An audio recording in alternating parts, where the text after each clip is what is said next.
eventually they will need to run our passport days. A problem we've got that we left behind in April and May during the last lockdown. Shrivastava speaking to us from Jerusalem there. Well, some factories specifically designated by the government will be allowed to carry on operating, but limited. So can businesses survive this second toughened lockdown? Uriel Lin is the president of the Federation of Israeli Chambers of Commerce and spoke to us from Tel Aviv. The most severe problem is the border. With the first closure, the unemployment reached the level of 1.1 million people. Now we have to understand that in the total private business sector, we have employed T'as un masque pour que je cherche ma bouffe? Non, j'ai pas. Oh, pas du tout. C'est pas grave, hein. Si tu rentres, regarde, lui, il rentre là-bas. Oui, mais après, pour aller chez BMMI. Ben, je pense que t'en as pas là, dans le comportement là-bas? Là? Non. Moi, j'ai pas. Désolée.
That's what happens when my husband go to the ATM.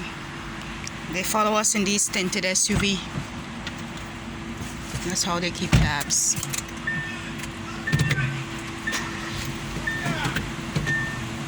And that's the big question. So I'm saying today the Israeli government were pushed into a situation that they didn't have an option. We'll move on from those appeals from Uriel Lin, the president of the Federation of Israeli Chambers of Commerce, to news of a government response to similar pleas for support from businesses in the UK. Still being hit hard as the government here in London tightens its restrictions to try and stem the spread of the virus. The UK's Finance Minister, Rishi Sunak, has been announcing fresh help for businesses in Parliament in just the past few hours. Our economy is now likely to undergo a more permanent adjustment. The sources of our economic growth and the kinds of jobs we create will adapt and evolve to the new normal. And our plan needs to adapt and evolve in response.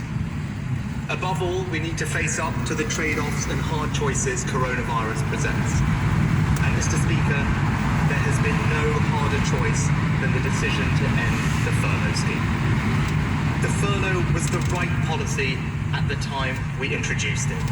It provided immediate short-term protection for millions of jobs through a period of acute crisis.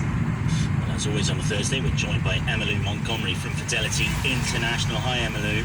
Hello, hi. Yeah, end of the furlough scheme, but it was replaced with a slightly different scheme, slightly less generous, but still enormous amounts of government spending to try and prop up those jobs through the winter period. Yeah, and I think the successor does seem, sensible, and it's definitely going to be welcomed. Having said that, though, it's not going to solve all our economic problems overnight, because despite the furlough scheme, we've still seen this sort of steady flow of job losses. But this new successor scheme will actually support businesses and support people's jobs. But of course, it stops keeping people in jobs that don't necessarily have a future.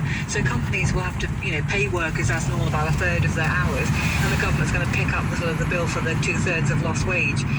And I think it is good news, and in conjunction with the loan scheme extension and that continuation of the VAT holiday as well for the hospitality sector, it's just further sort of help.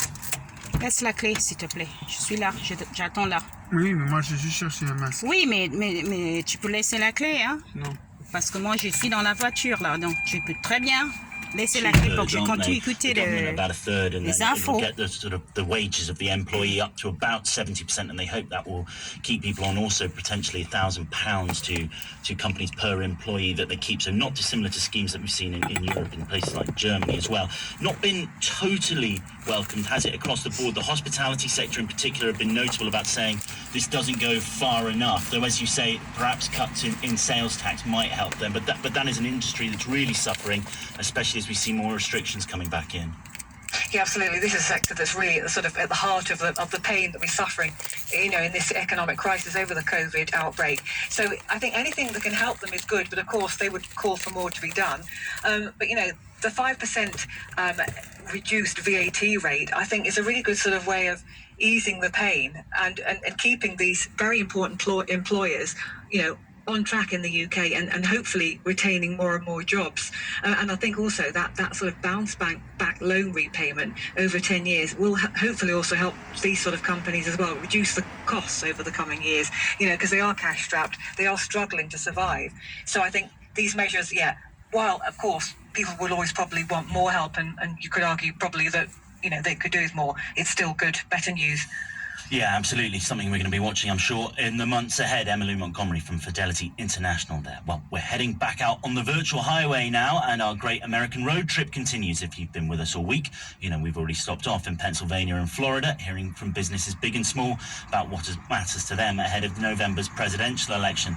Today, well, it's the Lone Star State's turn. It's Texas, always a key one on the route to the White House. And my colleague Rahul Tandon has been speaking to people across the state. But first, as with Florida yesterday, here's a handy crib sheet for you with a guide to the Lone Star State.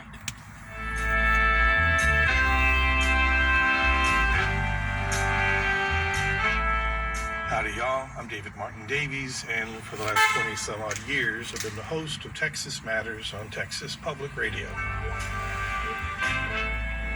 How would you describe your state to a visitor from overseas? Texas has a population of 29 million. We've got 38 electoral votes, so we're a big enchilada on the way to the White House. The Texas economy is a mix of high-tech, big agriculture and energy, both dirty and clean. The drop in oil has hurt the state, but it's positioned to do well with wind and solar. However, state leaders are climate change deniers. What are the big issues that concern prospective voters there? The economy is always the number one issue with voters. The other big issue is health care. Texas has the highest number and the largest percentage of people without health insurance. If Democrats flip the state house blue in this election cycle, that could change. Republicans are running on the scare tactic of law and order. It remains to be seen if that's going to resonate with Texas voters. So far, it seems to be a dud, but Republicans don't got much else to work with. How has coronavirus hit your state? Texas Governor Greg Abbott has taken mostly a hands-off approach to dealing with COVID-19. There never was a statewide mask mandate. Orders to close businesses were routinely ignored and not enforced. In fact, some business owners who opened during the lockdown were treated like heroes and celebrities by the Republican leadership. What's the one thing a typical voter is likely to say about President Trump? A Texan who's going to vote for Trump is likely going to say they like his support for guns, anti-abortion, pro-oil. They like the wall on the border with Mexico, although they've never seen it. They recognize that Trump is deeply flawed, but they like the things that he does. And everything else, collusion, they don't care. What's the one thing a typical voter is likely to say about former Vice President Biden?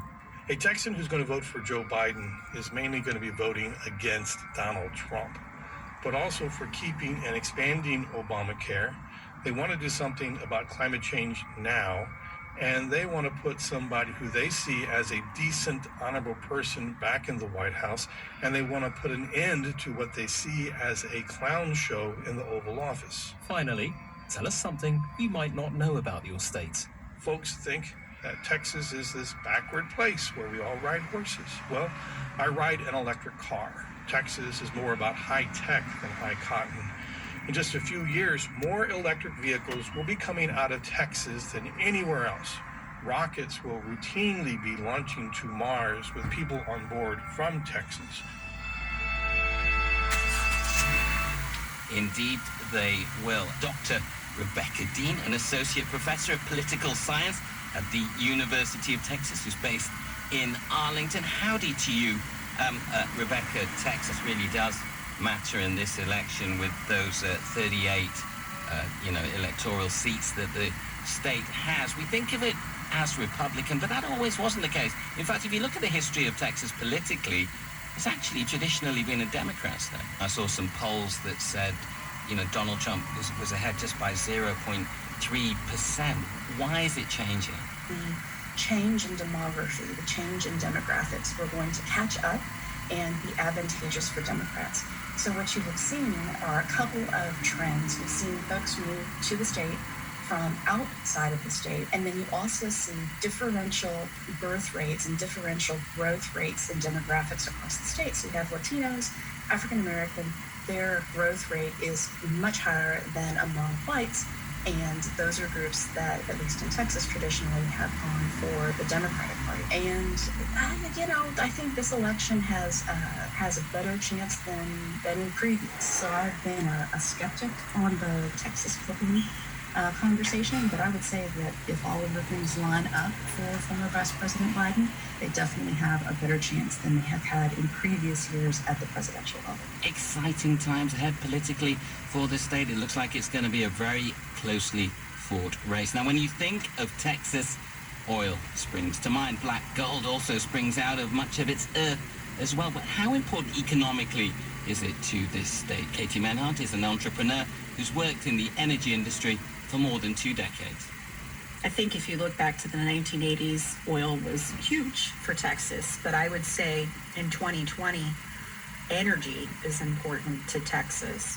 Obviously, the economic vitality and the growth of the region is inextricably tied to the energy industry. Houston is the global brain trust. I think we have 4,600, energy companies just in the greater Houston area. And 250,000 workers are directly employed in the industry, with multiples of that being indirectly employed. In terms of Texas, we've lost a lot of jobs. So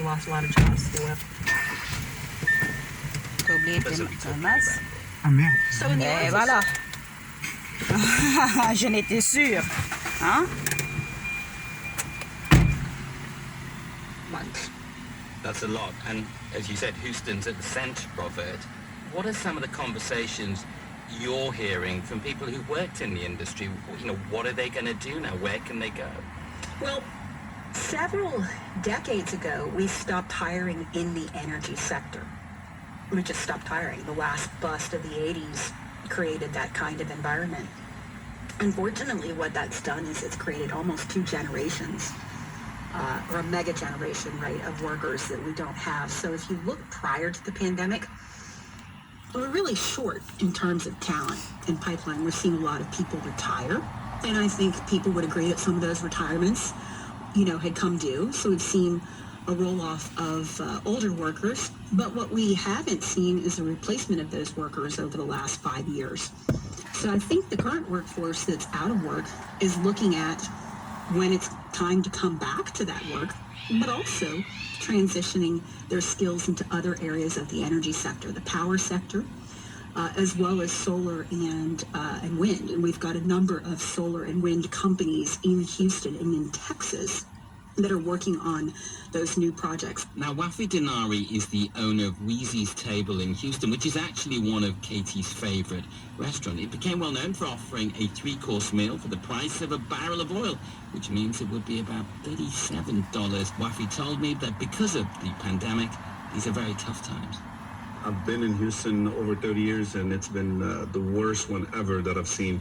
Not just for us, obviously it's global as well, but it's been bad for our industry, the restaurant industry, specifically. Lost a lot of jobs, lost a lot of people lost their businesses.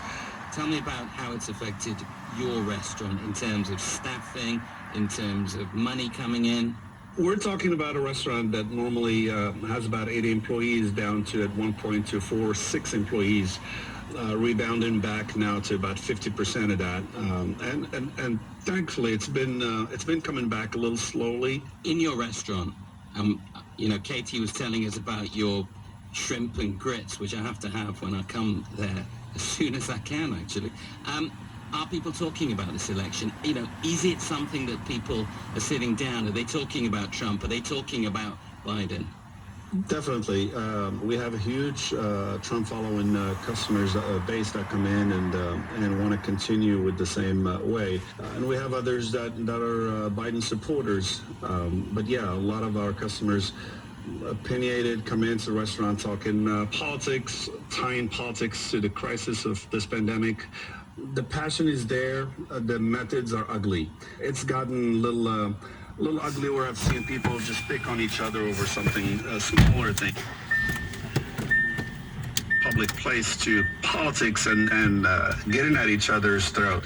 And it's just not as pretty or positive as it used to be. The divisiveness, it's just so tremendous that it's just creating this ugliness in between people. Wafi Denari in Texas, speaking to Rahul Tandon there. And later on Business Matters, the team are heading north to Ohio. That's from midnight GMT, right here on the World Service, if you want to catch that. Why are there still so few women at the top of some of the UK's biggest firms? It's a question posed once again by researchers at Cranfield University here in the UK, as their annual report once again boardrooms of the UK's biggest firms don't look very much like the UK itself. La même voiture tout le temps. Cranfield International Centre for Women Leaders, and is the lead author of the report, now in its 15th edition, the Female FTSE Board Report. I think the big worry underneath this, what looks like initially really great progress, is that women are really not being promoted into influential roles, and that has quite a big impact.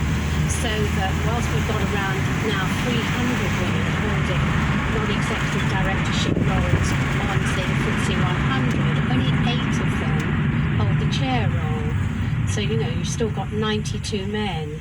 In terms of the executive directorships, we've only got 5 female CEOs across the FTSE 100. That is really strange, given particularly now there's been so much media attention on how women politicians, prime ministers have so well managed COVID-19 in their countries. So quite a lot of evidence to show that women actually do make good leaders, but it doesn't seem to have infiltrated sort of companies at CEO level.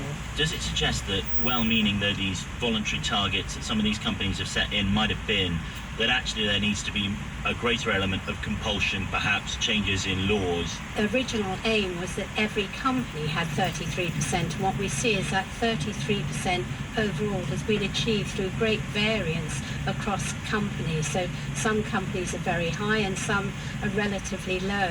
But I think what is more worrying is what I call symbolic appointments. Women are just being appointed maybe to fill the number, and they're not really being considered seriously enough for the bigger role. Je vais pas arriver à enregistrer là, parce que ça fait beaucoup de bruit quand tu allumes la clim dans la voiture. Because when you have one person who, as it were, is an outlier, you tend to diminish their characteristics. You need to have at least 2. Where does it break down? Because we know, for example, earlier on in education, certainly in Europe and in the UK in particular, we know that women do much better, or young girls do much better than men in a lot of the fields, sciences, maths, that are, you know, would facilitate you going on to do a degree and then get into a role in finance. So where does that sort of chain break down, do you think? Well, actually at the very beginning, I mean, we often refer to it as the broken rung syndrome. So women are actually entering these big organisations really on a par with males. But whereas males kind of storm ahead through the promotional ranks, even at the first level, women are not being promoted in proportion to the number of women at that level. How worried are you that coming out of the pandemic we might see this problem worsen, not get better? I mean, on the plus side, it's been a mass mandatory experiment in people working from home. So I think at one level there's a much greater appreciation of working from home, flexible working. But on the other hand, we do know that women have carried, you know, the uneven burden of looking after children and caring and homeworking and schooling and everything else, and that, you know, I think we've really got to look at that. But I think one of the other positive lessons to come out of all of this is the whole role of targets. There's no doubt that setting this public target has definitely had a big impact on businesses, and it's quite interesting because the UK is probably the only major country in the world that's really taken these voluntary targets seriously. But there's a lot of lessons to be learned for how we move forward now for ethnicity and move forward the whole issue of kind of Black Lives Matter in organisations. Professor Susan Binnicky there. That's just about it from us here at World Business Report. A final reminder though, that if you've been enjoying our coverage this week, looking ahead to the US election, then you can catch up with anything you've missed or hear much more of the team's great material by seeking out the Business Matters podcast wherever you get yours from, or you can listen live at midnight GMT. From us at World Business Report though, thanks for listening. This is the BBC World Service. Every hour, we bring you the latest news headlines.